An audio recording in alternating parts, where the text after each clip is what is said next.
Today we're looking at the question, who am I really? The answer is going to amaze you. How is it we can do some amazing and sometimes unexplainable things, like heal our own bodies by the power of our thoughts? Mother's intuition, the law of attraction. Can we really tap into our subconscious mind? Can we really create our own realities? It begs the question, are we novice gods? Hey, welcome back to another episode. Thank you so much for joining me on this journey, on this documentary series that is a personal development series. But you know, as I've been doing this, it's really become a spiritual journey for me. And I thank you for joining me on this as I share the things that I've learned. And hopefully I'm able to share some things that will help you out wherever you are on the journey. You may be way ahead of me. And in the comment section below, you may add some things in there that can help all of us to understand this a little bit better. But today we're looking at the question, who am I really? And I want to tell you a couple of stories. Well, first of all, I struggled with this question for a long time. And at the same time, another friend of mine struggled with this. It was a crisis of faith. First of all, I'll tell you about my friend. He was... He had worked for this company for a number of years. He had given loyal service. He had given his all. He had built this to be a wonderful, successful company, and he was a big part of its success. And then they had layoffs, and he was found without a job. And he said that when this happened, he found that his identity was also gone. You know, that he had built so much of his personal identity into his job, and then now that he didn't have that, he was lost. And when he was lost, he lost his faith. He lost his faith in God, that God was there, that God loved him, and any sort of confidence or trust that his life had, was being directed and being, helped by God was all shot. Now, at the same time, I was having a similar crisis of faith, and it was a struggle for me, and I was really angry, and I was really frustrated, and it seemed like whenever I prayed, I never got answers, and I was always praying for the same thing over and over and over again. That was part of my problem. But I was really discouraged, and finally I decided, I don't have faith for this. I've lost my faith. And it was a super dark and discouraging time in my life. And I lost my belief in God, and that he was there, and that he cared about me, or that maybe he hated me, or maybe he was up there with a clipboard and he was like checking off all the things I did wrong, and I was really angry and frustrated over that. And these were dark, dark, dark years of my life. Well, one of the things that I came to realize before losing too much was I started to ask the question, what if? What if there isn't anything else? What if God isn't there? And what if this is life, this is just it, and you get what you get and then it's over? How does that feel? And I remember just really paying attention to, I don't like how it feels. I don't want that to be true. And then I started to think, okay, well, what if God is there, and what if he does care about me, or at least that he is there?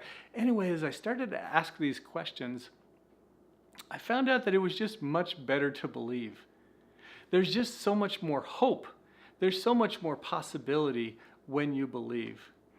And one more thing that kind of was a cool find on this journey is as I discovered a little bit of faith, and as I nurtured and grew that to be a little bit more and a little bit more and a little bit more, and it built up and it kind of snowballed. It took a long time for this to happen, of course, but as it started to snowball, suddenly I was able to reconnect with God. I was able to find out who I was, what my purpose is, why he's given me these challenges, what the possibilities are for me in the future, and it changed everything. I was happy with who I am. I was content with my life, content with my wife too. Absolutely, I married up, um, but also I had this hope of who I could be, and I recognized that the challenges were kind of built into my path so that I could rise above them, and it changed things for me. I hope that as you start to think about who am I, for you, who are you? What are you about? What is your purpose? I hope that you just start off by realizing, it just makes more sense to believe. It just has more hope, more possibility, and the end result is way better. And as you start to mess with that and start to play with your faith, you can grow your faith. So let me share with you 2 activities that you can do to discover who you are and to build up your faith. Now, the first thing is to keep a journal. Now, this is just a simple line journal. Don't feel like this is a lot of work for you to do, but if you are consistent about doing this, this will change your life. Now, the first thing is, so what I do is I keep a Hand of the Lord journal, and every night before going to sleep, I look back on the day and I think, did I see God's hand in my life today? Was there a moment or a coincidence or a fortunate thing that happened to me where I thought, you know what, that couldn't have just been pure accident. That was God in my life or in the life of my family. And as I contemplate that every night, and as you do that, you will start to recognize that God's hand is in your life and that you are connected with Him. And the more you do this and the more regularly you keep track of this, the more you're going to start to recognize that you're getting answers to prayers. You've had prayers answered, and that means that God is there. That means that God lives and that He loves you enough to answer your prayers. And that is huge. So as you start to keep track of these things, as you start to savor these answers to prayers and these fortunate things, you're going to start to build up your faith. And you're going to start to recognize that you are connected to God and that He has wonderful things for you. So that's kind of the first thing, is to keep keep track of His answers to you, of His tender mercies is what I like to call them, when fortunate things happen to you, like these crazy coincidences where you are struggling with a problem on a certain day and you talk to somebody who just seems to have that answer and in their life and they just happen to bring it up, or when you're watching a movie and there's a line from it that just sticks out because that's exactly what you were thinking about. Or when you go somewhere and you meet up with somebody who you were just thinking about and anyway, it's a wonderful connection. As you start to have these coincidences and as you check into them, you're going to recognize that they aren't just coincidences. They don't just happen by chance, but you are actually connected. So anyway, that's the first activity. I want you to every night to commit to yourself right now that every night you will write in your journal just a line about how you saw the hand of the Lord in your life, a line or two, whatever you want. And then the other thing that I want you to do is every morning as you get up, and if you want help with this, you'll see in the show stuff, I have a purpose pad that will help you with that. Or you can just keep like a 3x5 card. I mean, you can easily make notes on this, or a journal or something.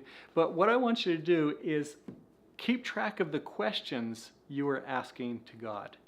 Okay, so each day, I want you to think, what is the single most important question I most need God to answer today? Write that out. What is the single most important question I most need God to answer? Write your question and then leave space for His answer. And then what I do is I jump into the scriptures. I spend time in prayer and meditation and listening really. I mean, it's not so much the words that are there as the impressions that come to my mind, the thoughts and the feelings that come. But listen to your inner voice. Start to pay attention there, and as you do that, you're going to start to get answers to your questions. You're going to start to recognize, who am I? I am connected. I am somebody important enough that God cares about me enough to answer my questions.